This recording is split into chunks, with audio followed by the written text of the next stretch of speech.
27절까지를 읽겠습니다. 찾으신 줄 알고 한 절씩 교독하겠습니다. 제가 먼저 읽겠습니다. 자녀들아, 내가 너희에게 쓴 것은 너희 죄가 그의 이름으로 말미암아 사함을 받았음이요.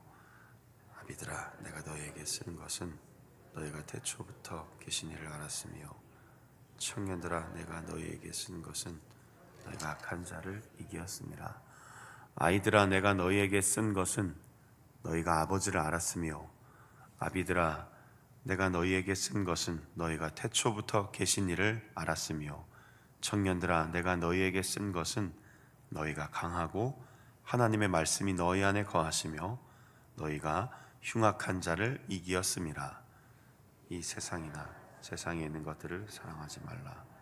누구든지 세상을 사랑하면 아버지의 사랑이 그 안에 있지 아니하니, 이는 세상에 있는 모든 것이 육신의 정욕과 안목의 정욕과 이 생의 자랑이니 다 아버지께로부터 온 것이 아니요 세상으로부터 온 것이라. 이 세상도 그 정욕도 지나가되 오직 하나님의 뜻을 행하는 자는 영원히 거하느니라. 아이들아, 지금은 마지막 때라. 적그리스도가 오리라는 말을 너희가 들은 것과 같이 지금도 많은 적그리스도가 일어났으니 그러므로 우리가 마지막 때인 줄 아노라. 그들이 우리에게서 나갔으나 우리에게 속하지 아니하였나니, 아니 우리에게 속하였더라면 우리와 함께 거하였으려니와 그들이 나간 것은 다 우리에게 속하지 아니함을 나타내려 함이니라. 너희는 거룩하신 자에게서 기름 부음을 받고 모든 것을 아느니라. 내가 너희에게 쓰는 것은 너희가 진리를 알지 못하기 때문이 아니라 알기 때문이요 또 모든 거짓은 진리에서 나지 않기 때문이라. 거짓말하는 자가 누구냐? 예수께서 그리스도이심을 부인하는 자가 아니냐? 아버지와 아들을 부인하는 그가 적그리스도니, 아들을 부인하는 자에게 또한 아버지가 없으되 아들을 시인하는 자의 아버지도 있느니라. 너희는 처음부터 들은 것을 너희 안에 거하게 하라. 처음부터 들은 것이 너희 안에 거하면 너희가 아들과 아버지 안에 거하리라. 그가 우리에게 약속하신 것은 이것이니 곧 영원한 생명이니라. 너희를 미혹하는 자들에 관하여 내가 이것을 너희에게 썼노라. 너희에게 주께 받은 바 기름 부음이 너희 안에 거하나니 아무도 너희를 가르칠 필요가 없고 오직 그의 기름 부음이 모든 것을 너희에게 가르치며 또 참되고 거짓이 없으니 너희를 가르치신 그대로 주 안에 거하라. 아멘. 오늘은 오직 하나님의 뜻이라는 제목으로 오늘 읽은 말씀 중심으로 말씀 잠시 전하고 기도하는 시간을 갖도록 하겠습니다. 사도 요한의 편지를 매일 새벽마다 읽고 있습니다. 사실은 우리의 전통상 성경의 일부분을 봉독하거나 낭독하고 또 그것을 중심으로 설교를 하다 보니 어쩔 수 없는데, 사실은 가장 좋은 것은 이렇게 하나의 편지는 이렇게 잘라서 혹은 나누어서 읽기보다 처음부터 끝까지 읽는 것이 참 유익합니다.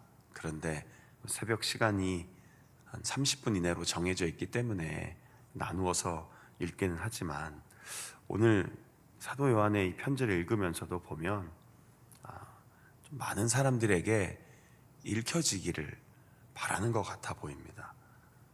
특별히 우리 2장의 어저께 첫 부분 읽었을 때처럼 정말 하나님의 사랑 안에서 말씀을 지키는 자가, 그리고 새 계명을 받아서 그 사랑 안에서 거리낌 없이 형제 자매를 사랑하는 사람이 그리스도인입니다 했던 그 내용이 오늘 계속 이어집니다. 특히 오늘은 여러 대상들을 불러냅니다.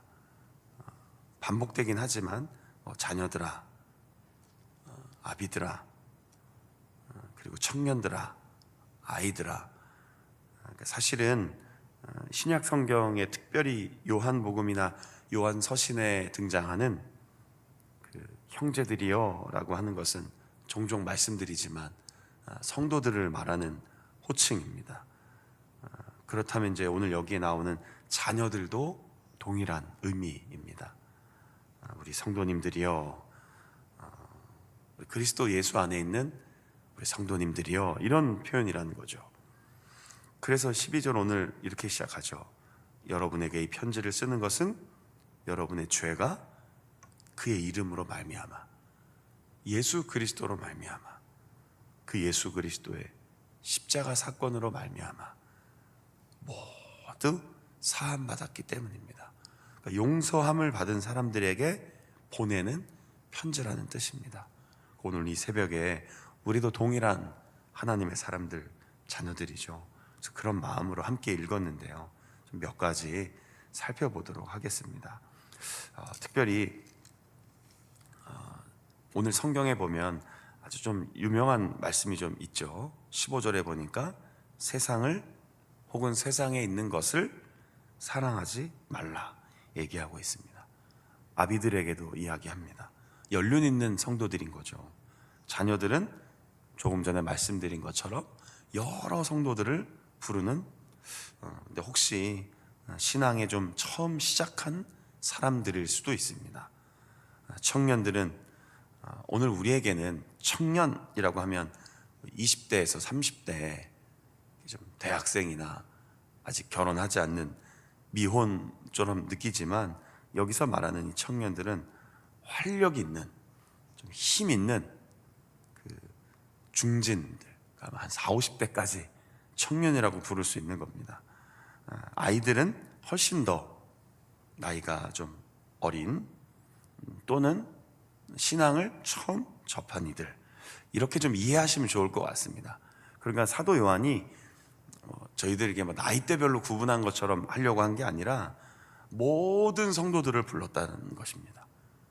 특정한 어떤 계층을 부른 게 아니라 예수 그리스도를 구주로 고백하며 죄 사함을 받은 모든 성도들, 어린아이에서부터 장년에 이르기까지, 신앙에 처음 시작한 분부터 깊은 신앙을 갖고 있는 사람들까지 다 불러내고 있다는 겁니다. 왜 불러냈는가? 오늘 아까 말씀드린 것처럼 세상을 사랑하지 말라라는 겁니다. 사도 요한이 쓴 세상은 우리가 살고 있는 세상을 말하는 게 아닙니다. 하나님을 대적하는 세력을 세상이라고 표현했습니다.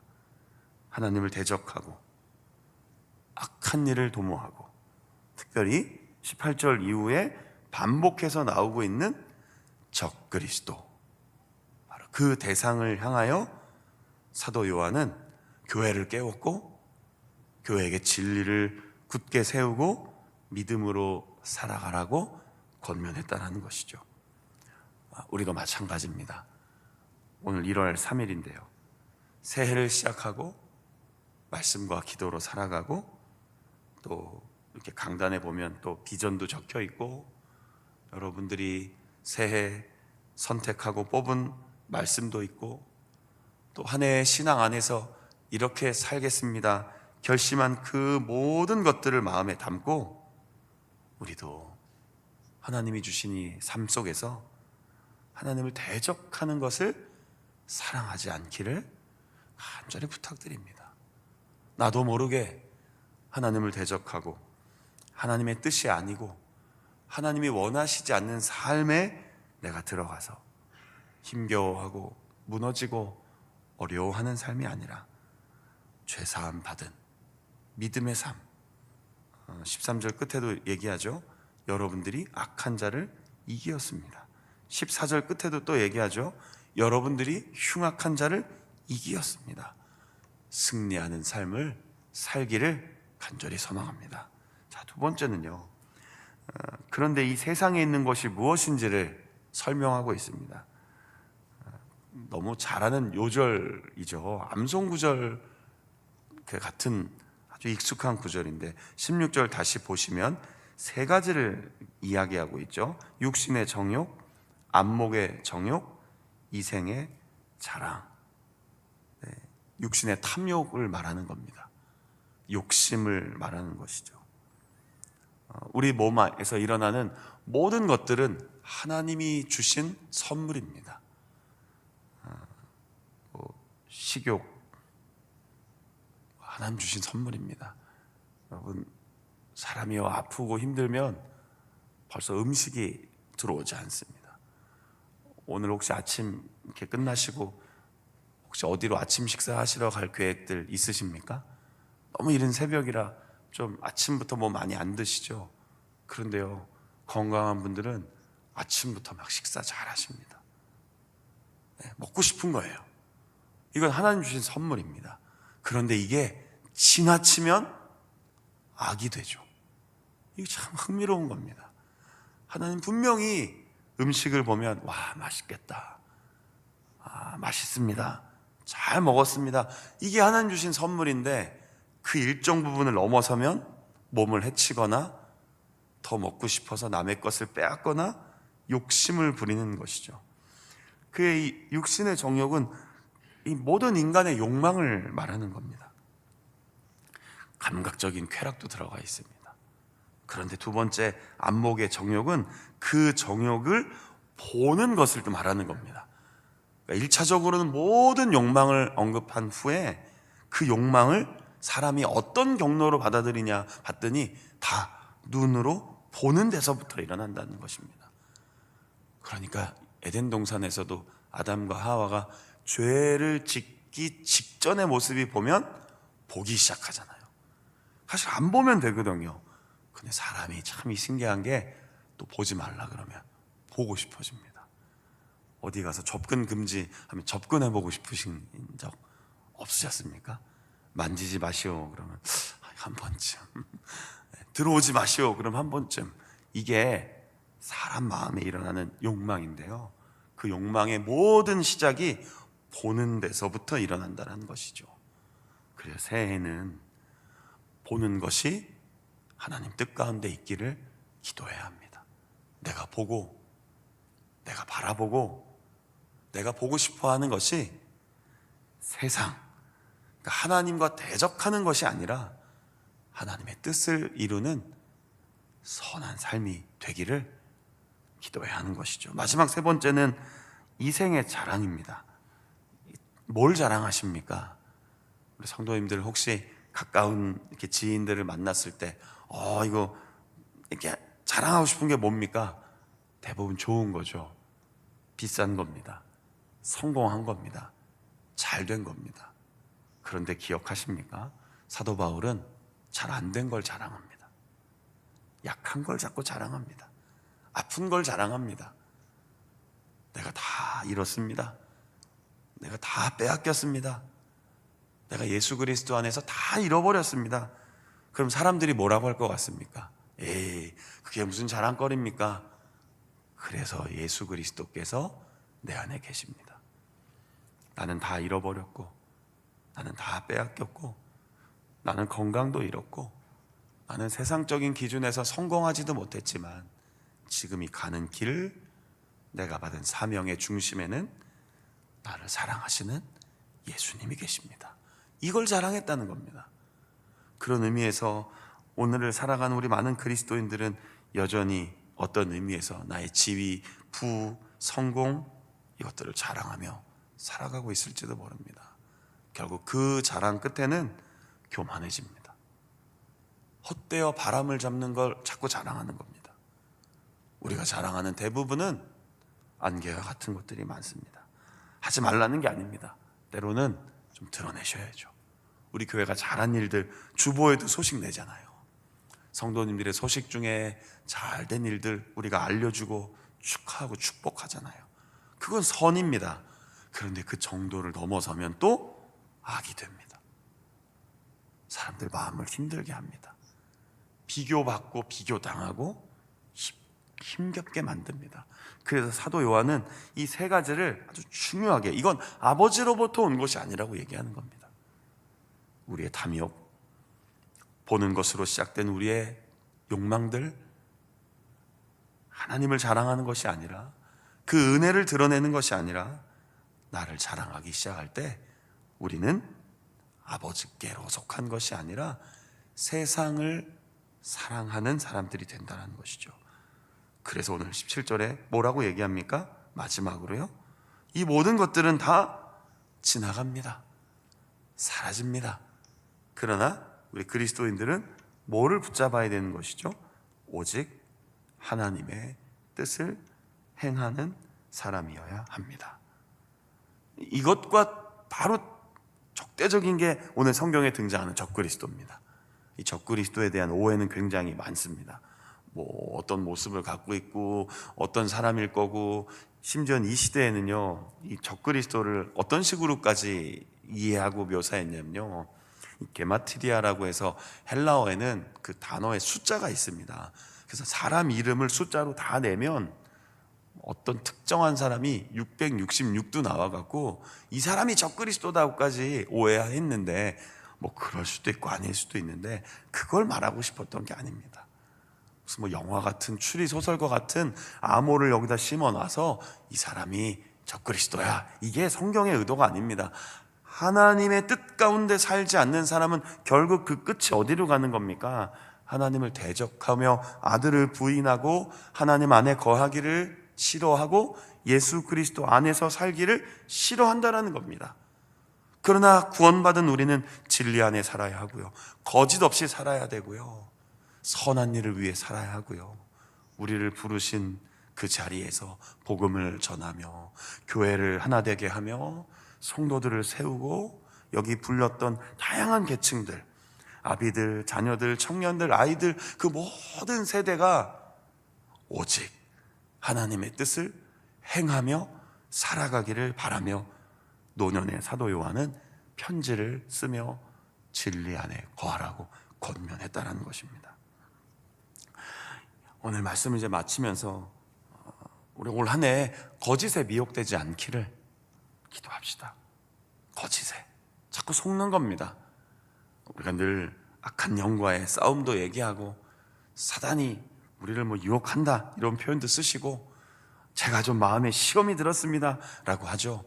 사탄은 우리 마음을 유혹합니다. 미혹합니다. 무너뜨리려고 합니다. 그러나 오늘 기억하십시오. 하나님을 사랑하는 사람은 세상을 사랑하지 않습니다.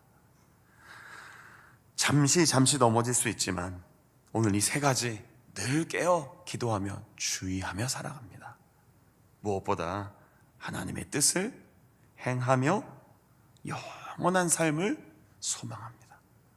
거기에 우리의 마음을 두고 오늘 하루도 오직 하나님의 뜻이 나를 통하여, 오직 하나님의 뜻이 우리를 통하여, 오직 하나님의 뜻이 우리 교회와 가정을 통하여 이루어지기를 기도합니다.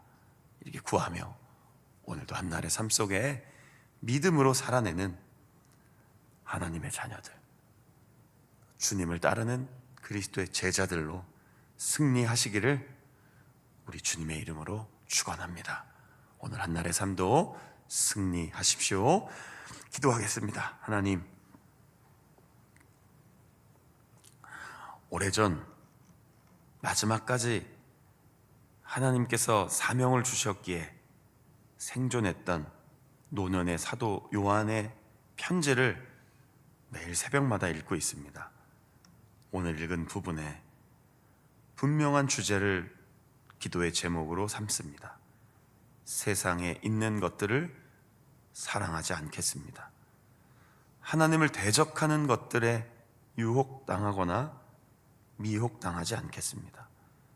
아버지 사랑 안에 거하며 육신의 욕망과 정욕과 보는 것 때문에 일어나는 모든 죄와 특별히 삶 속에서 주신 선물을 마치 내가 주인인 것처럼 자랑하고 교만한 것을 버리겠습니다. 아버지 하나님으로부터 오지 않은 것을 붙잡고 살지 않겠습니다. 오직 하나님의 뜻만, 지나갈 것에 마음을 두는 것이 아니라 영원한 하나님의 나라를 바라보며 이 땅은 그 나라를 향하여 가는 의미 있고 소중한 시간들임을, 부르신 자리에서 복음을 전하는 과정임을, 무엇보다 우리의 가정과 일터와 교회는 그 하나님 나라를 미리 경험하는 축복의 장소이며 선물임을 기억하며 하나님의 뜻대로 살아가는 우리의 삶이 되기를 기도합니다. 하나님, 이 시대도 마지막 때라고 부르며 늘 깨어있기를 기도했습니다. 적그리스도 예수 그리스도를 부인하고 진리를 깨트리는 자들을 경계하라 했던 그 시대도 말씀과 기도로 교회를 세워나갔습니다. 하나님, 그때보다 훨씬 더 마지막 때와 같은 오늘을 살아가는 우리에게도 늘 깨어 기도하게 하시고 우리를 미혹하거나 유혹하는 것으로부터 성령 안에서 교회를 지키고 가정을 지키고 나의 믿음을 지키며 믿음으로 살아가는 우리 모든 성도님들의 삶이 되도록 역사해 주시고 축복해 주옵소서. 매서운 바람이 부는 추위 겨울입니다. 우리 모두의 건강을 허락해 주시고 영적으로 우리의 영성이 더욱 깊어지게 하시고 새해 더욱 주님과 함께 동행하는데 부족함이 없도록 인도해 주옵소서. 기도합니다. 하나님 앞에 드리는 우리의 간구와 기도 기억해 주시고 응답해 주시며 늘 우리 곁에서 함께 하시는 그 은혜에 힘입어 날마다 하나님의 뜻 이루는 우리의 삶이 되게 하여 주옵소서. 예수 그리스도의 이름으로 감사하며 기도드립니다. 아멘. 주기도